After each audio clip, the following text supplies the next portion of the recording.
and welcome everyone to yet another exciting and insightful conversation as part of the SHRPA Success Navigator series. Today we have Somraj Roy, CHRO at CEAT Limited, joining us for a conversation where we delve deep into the evolving skills landscape and look at how companies are responding and preparing for an increasingly competitive and AI-driven economy. It's great to have you with us, Somraj. Thank you, Dhruv. Feel free to call me as Somraj, maybe a little bit too longish on your tongue. Definitely. It's a Thank you. pleasure. It's an honor and pleasure to be here. Thank you for considering me worthy enough. Please carry Great. on. Thank you. Thank you. Thank you for joining us. So, let me, dive straight into my first question here today. And, if we begin to look at the skills landscape, a lot has changed and a lot is changing. What I'd like to understand from you is how do you see technologies and evolving business conditions both reshaping the skills outlook for 2026? And what do you see HR leaders doing differently to respond to some of these shifts in the coming months? That's an interesting question.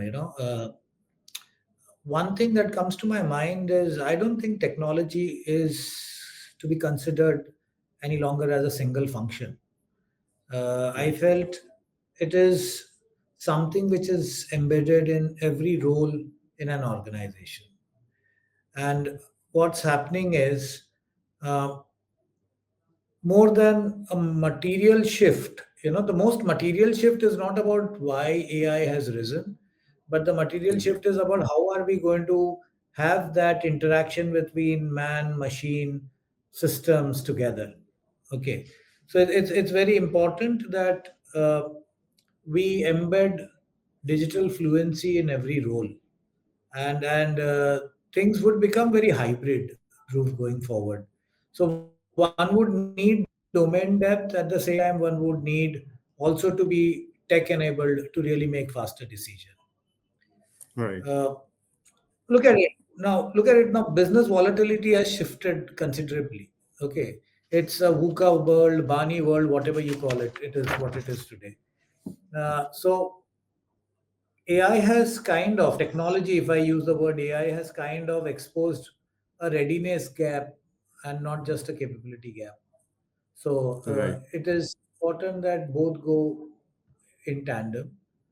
And one risk that I see is, the question that often comes to my mind is, are we preparing technology far ahead of what people can handle? you know so the Right. people quotient as well as the technology quotient should be both prepared at the right balance. So that's my answer to your question. Please feel free to ask me whatever more you want.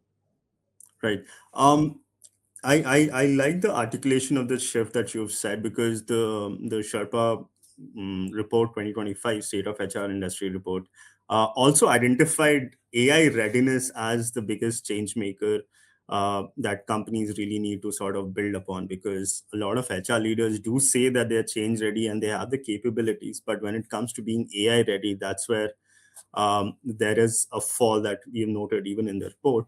What I would want to understand from you is this awareness within HR leaders, how is it translating into some actions or interventions that you are seeing or perhaps you are already doing at CEAT?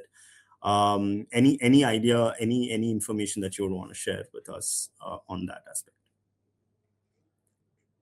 No, so the question is, how are we keeping the organization ready with this kind of awareness in the ecosystem? Is that right? That's what you are Yeah, asking for. yeah, So we are looking at it from various levels. We are not just looking at it from the readiness in terms of process efficiency purely. We are looking at it from how do we do the work first clustering. I mean, it's not about the role first, not about the skill first. We'll have to keep the work in mind. What is the outcome that we are looking at? right, We are also looking at building borderless organization by design and not by exception or by happy accident. Okay, right, now usually the borders are around organizational borders, functional borders, you have got hierarchical and temporal borders. But how do we you know make the organization so borderless that the work flows seamlessly and finally it translates into efficiency, effectiveness, and experience. Okay, Right. that's something that in CEAT we are looking at it.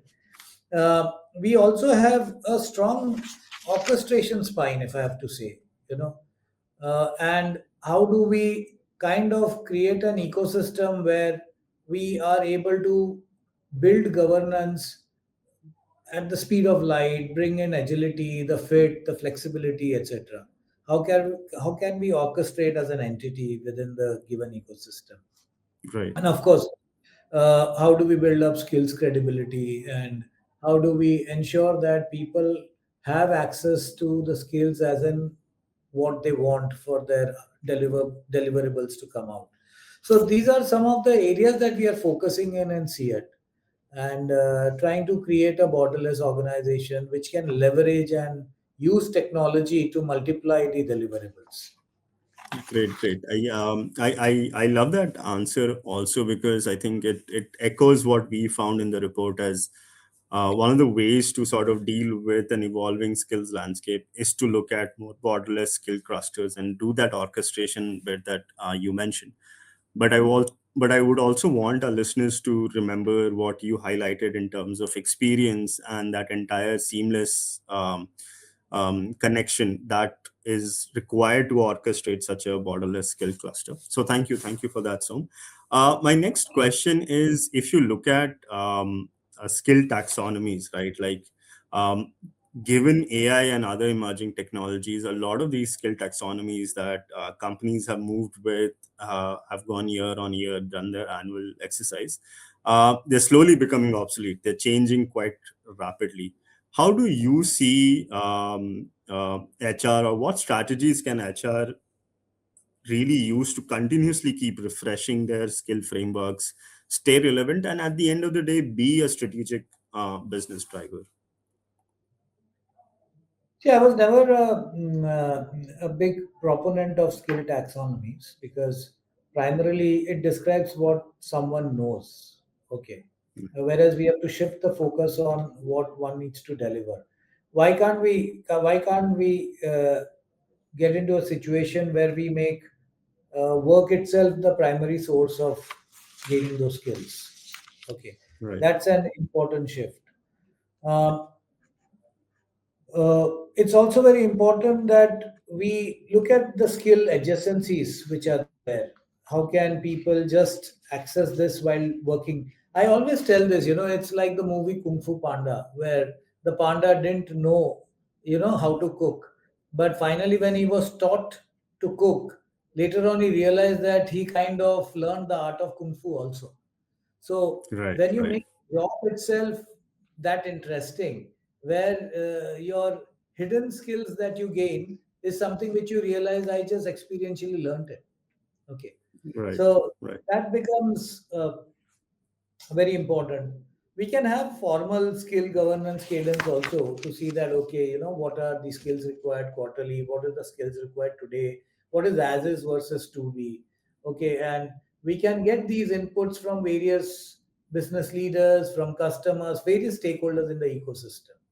Okay, and keep our skill development in constant line of sight, and not make it a nice to do thing. Rather, it should be a must do thing. I have seen that IT companies are far ahead in this skill game because it is not nice to do for them. They have to learn these skills to move up and move forward. So that gives them that edge, and that's why they are always so skill relevant. Okay, versus Right. the brick. So we'll have to re-anchor skills to decisions, boss, and not activities. That's what I have always realized. So that's my 2 cents on this skill taxonomy. Right. And just staying on this point, I think that's a very helpful filter of anchoring it with decisions. Do you see a certain gap in how HR leaders are responding? I mean, when you look at the external ecosystem, do you see a certain gap in the pace at which HR leaders are responding to these to evolving frameworks and making their their learning and their skilling aspect more agile, or do you see HR leaders being at the forefront and really helping their business sort of have access to the skills that it needs? So I think any uh, forward-looking HR professional or HR leader, it becomes imperative for them to Right. have their eye on the ball.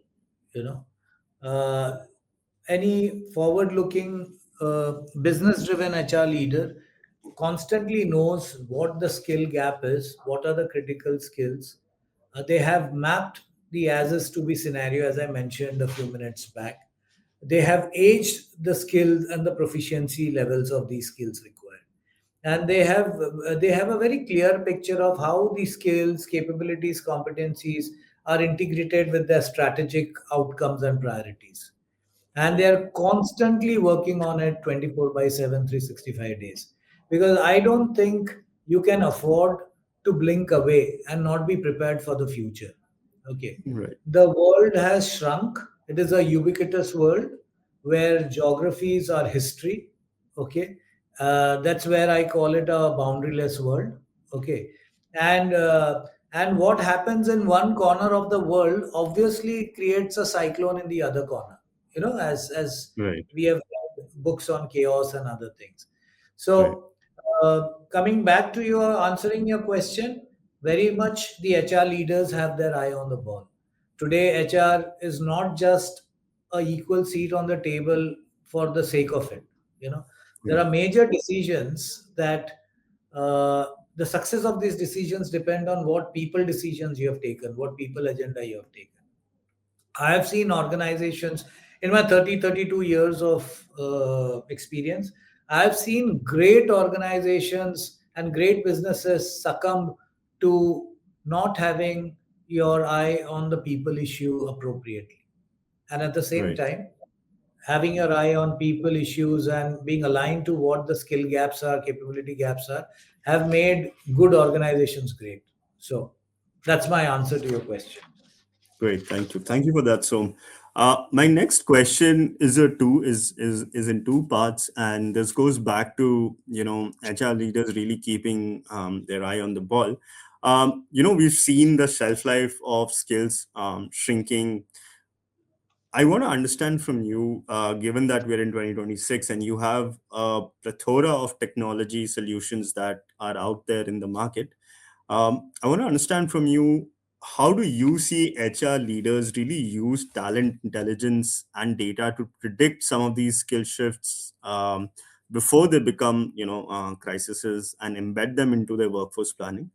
So, first part of the question is me wanting to understand how can talent intelligence be better used in HR, and secondly, what are some gaps in HR's current ability to leverage talent analytics and AI led talent intelligence? So, would love to understand those two aspects from you as well.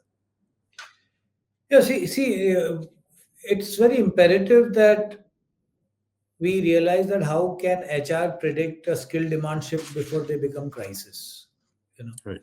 and we start working on that and have a holistic approach.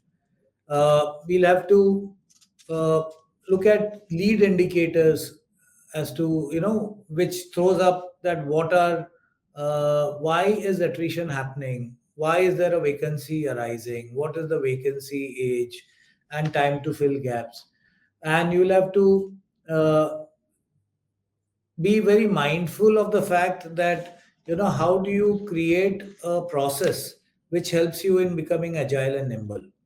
Okay. Right. So Right. HR should be completely on the game. We should look about how do we combine internal talent versus external talent which is there. Okay. How do we blend? I just was speaking to someone today and I said that, look, it's not about either or situation. When we talk about the succession planning exercise, which we in CEAT and RPG very, very strongly, it's a very strongly internalized process. Okay. Right. I'm not even Right. using the word institutionalized. And now, uh, the succession planning is not an either or. It's not versus the youngsters, newcomers versus the senior employees. It's a balance. How do you manage both?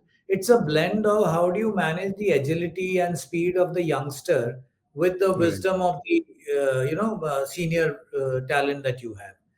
So you'll have to look at how do you do senior scenario based planning and be prepared for the business of tomorrow. uh, you'll have to look at how do we embed our skill intelligence into the business rhythms, as I call it. How do we kind of design the entire journey in such a way that business outcomes and skill availability are seamless. Right. So Right. that's what I wanted to articulate. Yeah. Any gaps? I mean, I understand this is the vision, and this is something that CEAT has also been doing. But in terms of using, AI intelligence in workforce planning and skill identification, are there any gaps that you think exist right now that perhaps in 2026 you would want to sort of, bridge, and you would expect the external HR tech partners also help you sort of bridge? So any ideas on that? So, see the two gaps that I've been hearing and touching base with various business leaders, and the foremost gap that comes in my mind is the low skills literacy within HR itself. Okay. Right. I mean, we have to basically, this is an uncomfortable truth, to be very honest. Okay. But it's better to admit it rather than shy away. Okay. Uh, I see teams struggling to interpret what AI tool is all about. Right. What are the possible outcomes and deliverables that we can leverage this AI for? Where can I use it? How do I translate this tool, these signals into business actions? So one of the largest gap is the low skill literacy at this point in time. Okay, and I'm Right. not calling out anyone specifically. There would be people who are very well skilled, but by and large, this is my impression. And second, that gap that I see is there's still a big trust question mark or trust deficit on the inputs of AI, okay, or Right. use of AI. So it's like getting into any new relationship, any new bonding, any new relationship. You always start with a trust question mark. It is. I always share this. It's like getting into an arranged marriage where you have not known your partner. You've just Right. decided to get into that marriage, and the strength of the relationship will be an outcome of how much do you trust each other, and what in return do you get. Because of trusting the other partner. So Right. similarly, that's another gap on the fine lines between ethics, trust, integrity, use of AI, privacy, so on and so forth. So these are the two gaps that I've seen by and large in the that I foresee. Right. Right. My next question, along perhaps similar lines, is while there is still, a skills, an HR skills and a trust gap that you've rightly identified, the report talks about how leaders, and this is both business leaders and HR leaders, unequivocally say across APAC and even in India, the investments going towards HR tech, AI driven HR tech solutions in talent development and talent acquisition are going to rise in 2026. What are some guardrails that you can offer, our listeners and the HR leader community at large, on ensuring that these investments do lead to value realization and the ROI, which at the end of the day is a critical marker of their success? A very good question. I must appreciate, and it set me thinking deep, but the answers came in very quickly. I think somewhere this misconception that buying a platform means modernizing HR, or assuming adoption is equal to value creation. This is a Right. common failure that we'll have to bear in mind. Okay. We should start with the value thesis and not just getting in a vendor or getting in a platform. That's Right. that's what the answer came to me in a jiffy. Okay. Also, when we look at the various technology tools that we have, mm, we should design for bearing in mind the time taken to skill people and that should be the only primary return on investment metric. I have a tool. It's like, again, I may have a Bugatti, but I don't have a road to run that Bugatti or drive that Bugatti on, or I Right. don't have the skills to handle the power of Bugatti. Okay. So it's very important. That's the point I made to you, Dhruv, much earlier, that Right. uh, uh, while we should be excited about having a tool which kind of gives us leverage, but at the same time, we should also be concerned and invested about how do we train our skills, our talents to manage that tool and get Right. the desired outcome. Okay. Right. Either or will not work. Okay. The latter may not work because you do not have the tool to skill your people, and how much can you skill without having that tool in your in-house application. And of course the former will never work, that if you have the tool already but no skills trained or Right. no hands skilled enough to manage it or mind skill enough to leverage it, it doesn't make sense. uh, uh, I think we have to invest a lot of time in orchestrating this rather than just having the platform. That's what I was saying. We'll have to use these tools to pilot against real work and not just generic causes. I'll tell you what, in CEAT, we though we don't have very high attrition, in one small cohort on the shop floor, we saw attrition rising. And Okay. we said that while we will reactively address these areas and fall back on conventional practices to find out what are the red spots, why don't we get into programming an algorithm with help of AI and uh, and a vendor partner to really do predictive analysis? Okay. Right. And uh, we spent good 6 months developing this algorithm, experimenting with it. We looked at static data, we looked at dynamic data, we looked at lead indicators, we looked at lag indicators in terms of attrition analysis, lead indicators in terms of stay interviews, etc. Right. We also looked at the patterns of employee behavior. We started realizing the nuances, that if someone suddenly starts asking questions on chatbot about the notice period, then chances are that he or she is not primarily happy. Okay. We, as CEAT and RPG, we took our happiness quotient survey, which is a self-designed indigenous survey, which has been running for Right. 4 years now, Right. which gives us a lot of lead indicator about the possible areas. And we piloted this on real data to today having a predictive analysis kind of a model, which throws up red flags. We have, of course, put our various parameters and permutations and combinations in there. So, so even getting to that stage using AI, using technology created a lot of excitement because people knew they were working on real projects and they were not doing something which is generic use or etc. Right. Uh, Tracking the lead indicators became the mantra and not just wait for the outcome. And of course, we focused on building internal capability to interpret this. So these are some ways through which we said that, okay, we can have the advantage over competition and be Great. able to hold the talent. Thank you. Thank you for that, Soma. And I loved how I think, uh, I mean, right at the beginning of the answer, like your first impulse was to not equate just a purchase of a platform with value creation. I think that's a deep seated mindset aspect that across the HR community needs to be challenged and across the business community needs to be challenged. So thank you for highlighting that.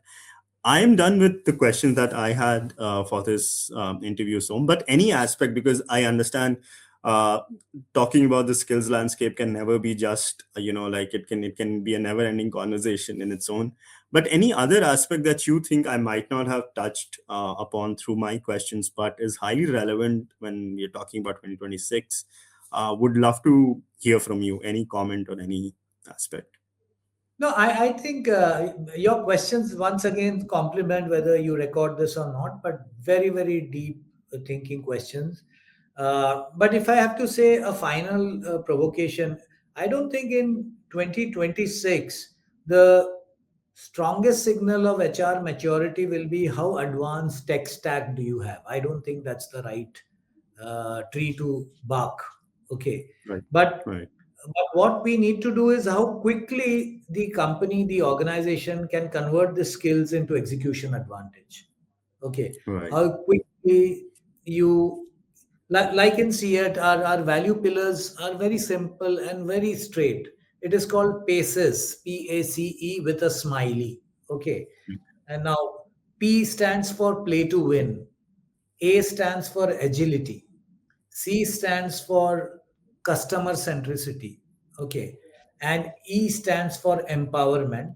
And at the end, the smiley, which I use the word as S, okay, Yeah. actually, it's the smiley emoticon, it talks about care, understanding, people orientation, etc. The happiness quotient, okay, if I have to Yeah. say. So at the end, what really matters is in 2026, with the advent of so much technology tools and the advantage, and I mean, we are fortunate enough to be in this era of life where we have got so many tools in our advantage, to our advantage. But what really matters is how do you balance this, both the hard and the soft? How do we create a real 9-9 environment where we are not just over obsessed with result, but also realize the importance of people relationship? Because finally, you will need relationship along with resources to give you the results. You know, Right. so that's Right. the balance. That's the mantra which I'm going to leave you with on this table. Great. Thank you Thank you. for the Thank you, Som, for joining us. Thank you for this insightful conversation. And thank you for our listeners. You'll find a link to the report down in the comments. Yes, with this, thank you, Som, for joining us today. pleasure. My pleasure. Thank you.